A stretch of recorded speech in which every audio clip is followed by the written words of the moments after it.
This episode of Power Women of the Trades is also brought to you by Forrest Perry of Forrest Perry Digital Marketing. Want to generate more leads for your service business? Trust his team to deliver quality new customer leads and protect your brand online. Check out perrymarketing.com today. Hello everyone. We want to give a quick shout out to our amazing partner, Rilla, the game changer in the home service industry. Rilla's virtual ride-along software means no more physical ride-alongs. With Rilla, you can coach your team virtually 100 times faster and boost your close sale rates like never before. Don't miss out. Join the movement today and watch your sales soar. Visit rilla.com/PWT to learn more. Most businesses' online presence is boring. And by being boring, they're losing out on potential sales and customers. Being interesting and exciting is what draws customers in and gets them to buy from you. But it's hard to be interesting online when you're focused on running your business and taking care of your customers. It doesn't have to be this way. We have the key to unlocking the solution to your problem. Key Heart Marketing can help take your business from boring to brilliant on social media. We can vouch for them. They run our podcast socials. If you want to have a strong social media presence that allows customers to know, like, and trust you, connect with Key Heart Marketing at keyheartmarketing.com. Welcome to Power Women of the Trades podcast. This show is all about breaking barriers and changing the game. Our guests will feature some of today's most successful female entrepreneurs and other advocates of our industry as well. Because if there's one thing we know for sure, female-led entrepreneurship drives change on multiple levels. We want to empower women in the trade industry like you so you can maximize your potential, stay balanced, achieve long-term success, and claim ownership over your life. Let's get started.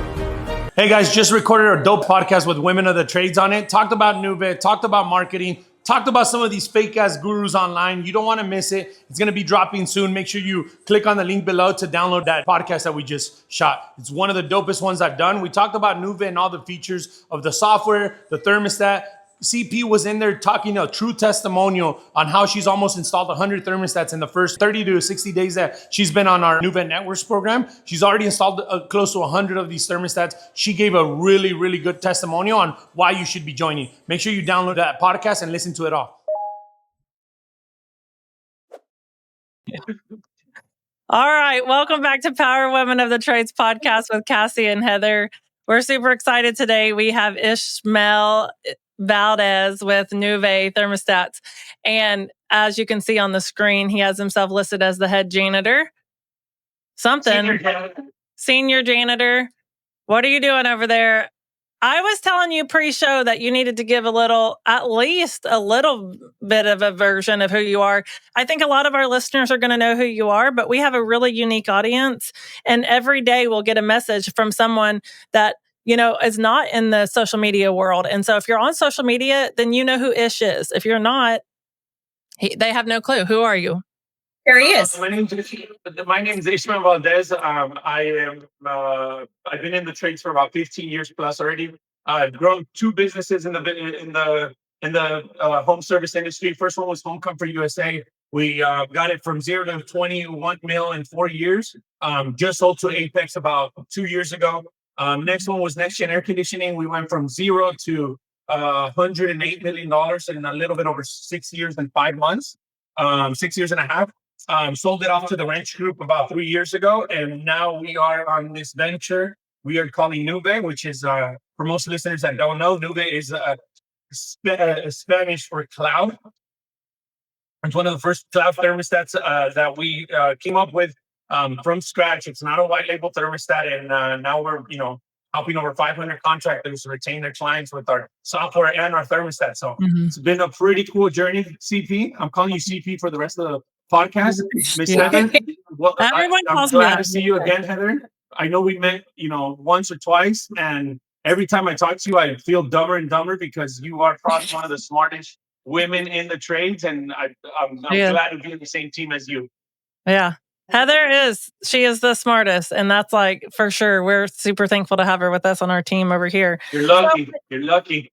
I know. I chased her whenever I knew she was becoming a free agent. I was like, my number was.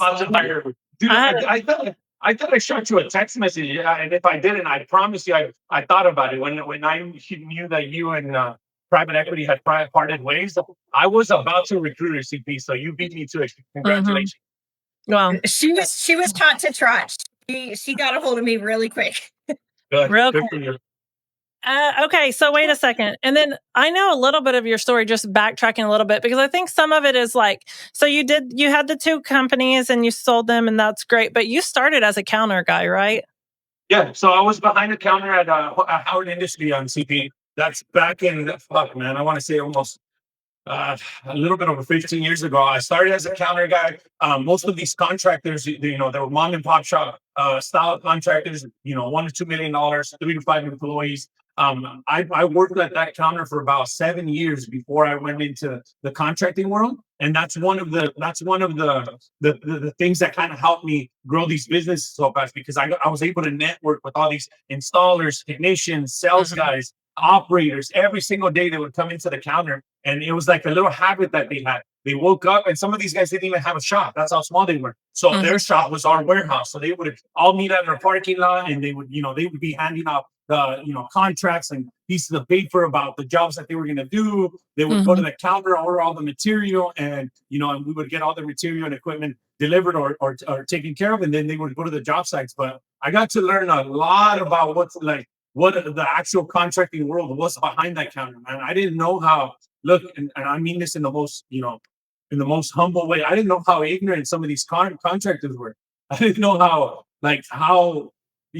rough around the edges they were, and how successful they were. You know what I'm saying? So it was eye-opening to me to see that kind of success with all the people that I was talking to every single day. So it was a good experience. So I promise you, if I didn't go through that 7-year journey at Howard Industry, there was no way I would have grown home comfort and next gen air conditioning that fast, that quick. Yeah, I think that's like, there's a lot of like experience that you can get from some different areas of a business. Like, and even like say at like our business, the call center, there's so much insight that you can get from when we just jump in as owners. And that's what I did, because Oscar was doing HVAC for, 15 years at that point. And I just jumped in, and I jumped in and had to learn everything, but I can see. And then what you're saying is, and I know you don't mean that negatively, like some people that are running businesses every day, they really have no clue what they're doing. And, it's wild to watch that happen. It is, and look, as leaders in our industry, CP, and you're one of them, and Heather, you're one of them. I think we have our responsibility as human beings and as leaders in our industry. Like, dude, we got to teach these guys how to run a proper business, how to price themselves, how to recruit, how to pay their people better. Like, the counter was eye-opening to me, right? That was 15 years ago. I was behind that counter for 7 years. Talked to thousands and thousands of contractors there. Now, fast forward to my journey at Nuve, and I'm doing all these mentorings, these, group mentorings and these one-on-ones, and we're still stuck over there, man. We're still stuck in the 2000s era, where they're still ignorant to how do you lead generate? How do you recruit? How do you pay? How do you grow? How do you price yourself? Like, there's a lot of things too that I can relate there, because I feel like I am a pretty solid operator at this point. Like I've paid a lot of dues. I've learned a lot of hard lessons. I've lost a lot of money, but until we had Heather, I really didn't have any control of our financials to the level that I should have, and now Heather, she has to keep me in line. She just told me something earlier. She's like, I'm saying no, but I know you're going to do it anyways.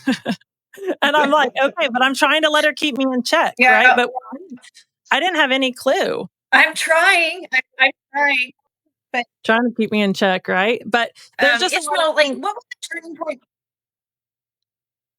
Go ahead.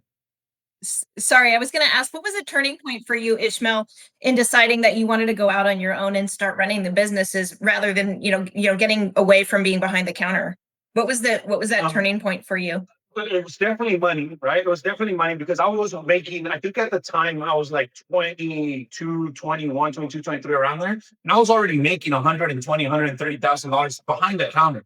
And back then it was a shit ton of money. Even now it's a shit ton of money, right? But I think it was more of like, I felt like I had capped my ceiling right there. How industry, I was always asking for more. I was always asking for a different position. Is there, are you just going to open more branches? And granted, you had the owner of that distributor had that mom and pop mentality of like, hey, if it's not broken, why fix it kind of thing, right? He had 4 different branches. He didn't want to grow. He didn't want to expand, and I wanted more for myself. And when I started talking to some of these contractors, and they would come in and hey, let me have a 3-ton system. And back then, a 3-ton system was, $1,200, $1,300, furnace condenser and coil with all the, the little bundles. And see, Pete, you laugh because, dude, look how far we came from the $1,200 systems to, dude, they're going for what, $5,000, $6,000, $7,000 now? Just cost, right? Yeah. That's what I'm saying. So, and it's like me asking those guys questions of like, hey, dude, you're buying this for $1,200. Like, what are you selling it to the consumer for? And some of these guys were selling them for $7,000, $8,000, $9,000, $11,000, $12,000. And that's when that's when it was super eye-opening to me. I'm like, man, if they're making $2,000, $3,000, $4,000, $5,000 on some of these bundles or on some of these systems, imagine doing it at a scale where you're installing, 20, 30, 50, 100 systems a day. And that's what, got me intrigued. So, well, the turning point to answer was my curiosity of asking a million questions to these contractors. Every fucking day I would ask them questions. I was so curious of like how they got the lead and who sold it, how they sell it, who's going to install it, how much are they paying the installers? Dude, I think that I was the most annoying counter guy in the world just because I was always asking so many fucking questions. I felt bad for these guys, but I was so hungry for knowledge back then. You know what I'm saying? Yeah. It's funny to me because like Oscar, my husband Oscar, everyone, thinks that like it's like my show, right? But Oscar's a hustler and he's just quiet on social media and he's a little bit more quiet in person. I'm the one that's like in your face all the time. Me, this is who I am, right? But he always says, and this is like what I wrote down. I always try to take notes when I'm podcasting, but what I get from that with you, Ish, is like hustlers, you're a hustler, right? And hustlers are going to hustle, right? And so Oscar always says, Oscar's a hustler. He's just a little more quiet and he doesn't showcase the same as like you and I do, Ish. But he always says like, listen, if all this changed today and I had to go be the counter guy at McDonald's, I would run the McDonald's within 30 days because I ain't staying behind the counter, right? Like I'm not staying. And so when we are hiring people, we're hiring people that want that same drive, right? That want to keep moving with us and keep growing with us and don't want to stay complacent in the same spot. And so I can see how you've been successful there. And that's exciting. I can go back to, it's so funny, like friendships that we've made through social media, like Ish, I think I became friends with you in like pre-COVID, but just barely 2018, 19 or so. And then watching Next Gen grow, watching everything happen, watching your babies. I love watching your babies and dance. Thank you. How big they are. Like do you have a daughter that's 10? I have an 11 and a 13-year-old now. 14, she's about to be 14. So Haley, our daughter, is almost 10. And so she's right in there with your kids. So anyways, but I like watching, I've loved watching all of that. And you've got a great story. And one thing I got to say though is, and I don't really, you either love Ish or you hate Ish, right? That's the story. And you either love Cassie Pound or you hate her. That's how it goes. And I can relate to you on that in a couple ways. But what I can say is you're a master marketer. And I've watched you in the groups. And it's like, when people start running their mouth, like, I don't give 2 shits. Like, say what you got to say about me, and that's where you are. Like, when you started pushing your thermostat, I saw you in all these HVAC groups and they're like running their mouth and talking shit and calling you a hack and this and that, whatever. And he just like lets it go. Like, first of all, it's so funny to us whenever that happens is because it's like, hey, buddy, you're giving me engagement right now and you're helping my post. Exactly. Exactly why I go on these groups and talk shit. Exactly why sometimes my posts are controversial just to get the engagement going on. Because at the end of the day, like, I'm always rocking my shirt, I'm always rocking my polos, I'm always rocking my hats. They're gonna be looking at my logo, and that's what marketing's all about. And that's the one thing that contractors really, really suck Well, and then you're at. bringing They don't. ability just keeps popping in the social media space. The more engagement that you get, it just keeps popping that logo or whatever you're promoting to the top. Yeah. And then I remember one thing when I used to be a little more naive. And I remember Ish posted something and I was like, I'm going to fight this dude right now. And when he said memberships are dead, and I'm like, this mother, right? Like memberships are not dead. Blah, and then I'm like, isn't that ironic that now he's selling a thermostat with memberships? But listen, monetary, not memberships, okay, monetary. we can rename it whatever we want. But at the end of the day, all that was engagement. He was getting That's all it is. the interaction. And I think that sometimes, I've gotten a lot better at paying attention, and I do that my own things. Like we can post some clickbait or some rage bait, right? Like get some interactions going. It's bait. Yeah. And it's bait and you get it. And so I can give you some props on that of being a great marketer. And again, you either love the guy or you hate the guy, but you can't excuse or diminish or not pay attention to the success that you've had through utilizing social media. I've learned to leverage the social media game. I saw it coming 2-3 years ago, and most people are still not using it properly. Whether people want to see it or not, I guarantee you, if we pull out, everybody pulls out their phone right now, and we look at app usage, social media app usage is 100 times more than any other app that you use. And that's what I've learned to master is wherever the customer attention is, that's where I want to be. And that's what I've learned in the last 10, 15 years that I've been, whether it was air conditioning or whether it was next gen or NuveHome, I always pay attention to where the consumer's attention is, and that's where I'm striking. That's where I'm gonna stay consistent. And look, whether people like it or not, like you said, like you can't deny what the results that we've had at Home Comfort, at Next Gen, and the results that we had at NuveHome. Dude, our first year at NuveHome, we've accumulated, it's August. We started last year in September. We're about to be a year into it. $500,000, a little bit over $500,000 of MRR, 600 contractors in it. The company's already valued over $80 million on our first year startup. So the results are the results, and it's because we are so consistent in the marketing. And that's the one thing that I want contractors to take away from this. Like, you guys got to be better at contracting, man. You guys got to be better. Better at marketing. If you can't make those fucking phones ring, you're always going to be stuck at the level you're stuck in, right? And that's the one thing I when I was at Home Comfort or at Next Gen or now at NuveHome, I learned my position right away, and I took my seat in the bus and I fucking strapped on because I knew what my role was.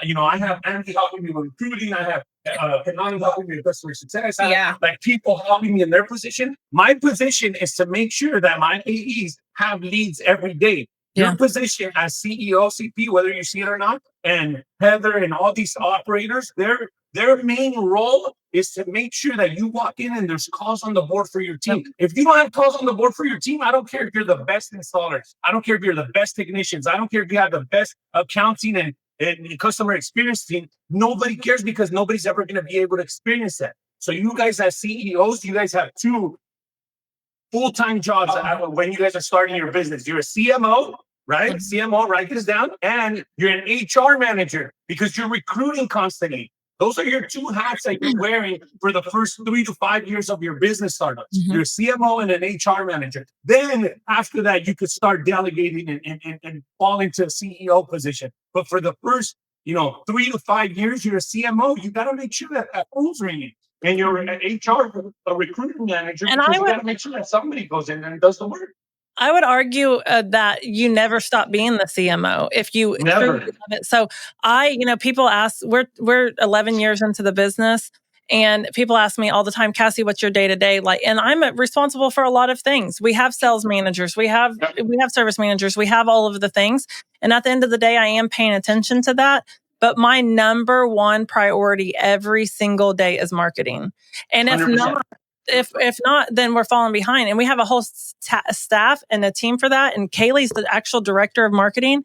But and now, as the owner of one of the owners of the company, I actually moved out of my office and moved to where I sat directly with Kaylee because we're grinding on marketing all day long, every single day. And it's that important. And again, there's people that are all the time looking for that silver bullet, and you're not going to find one. Nope. You got to be hustling constantly. Ish, I see you. You know, he sent me a message one day and was like, "Must be nice, Cassie. You are, you know, I'm working on a Saturday." I'm like, "Boy," and I sent him a picture of my driving down the highway with my computer up, and I'm like, "I'm also working on a Saturday." You know, it's constant. We all thought we chose this job for freedom, and it's just maybe a different type of freedom, but we're not really free. We're in it every day for sure. You have to constantly be looking at what's going on, what's changing, and be able to pivot and stay a few steps ahead of your competitor in the market. And if you let one little piece of that go, or if you aren't paying attention to those things, you're going to go to the back of the line really quickly. Of course, you gotta look, and that's another controversial topic that people don't understand. Like they're like, "Oh, I don't care about my competition. I don't care what they're doing. And I don't care how they're paying, and I don't care how they're doing this, and I don't care how they're marketing." The fuck, you should. Like you should. Guess why? Yeah. Because the biggest companies are the ones doing all the. Now, granted, they might not be doing everything right, but they're doing some things right. So Right. what I would tell your listeners, and what I tell all my contractors, is always pay attention to the biggest companies. They're doing something right. I guarantee you they're doing marketing right because they're big, right? And I guarantee you they're doing recruitment and payroll right. They're paying their people properly, obviously, because they're attracting them to be able to work for them. Now, yes, there's politics inside those big ass businesses, and yes, there's a ton of favoritism and all the nonsense that comes along with it. But they're doing something right. Some of the mom and pop shops are doing other things right, like the customer experience, right? The customer experience at the mom and pop level is probably some of the best customer experience in the world that the big, corporate enterprise level companies aren't doing anymore because they're so focused on numbers. So everybody's doing something right at a stage of their business. And what I encourage all these contractors to do is go look at a $5 million business, go look at a 20, go look at a 50, go look at $100 million business, and really fucking pay attention to what they're doing. So they're always doing something right. Every company across the nation is doing one thing really, really good. Like we did marketing really, really fucking good at Next Year. I know Service Champions does memberships. They got 40,000 members paying them for like $50 a month. That's a lot of money, too. That's $200,000 coming in every freaking month. That's a lot of money. This has been Power Women of the Trades. Like what you hear so far? Leave us a review on Apple. And make sure to listen to our other episodes wherever you enjoy listening to your podcasts. Thanks for listening, and we'll catch you on the next one.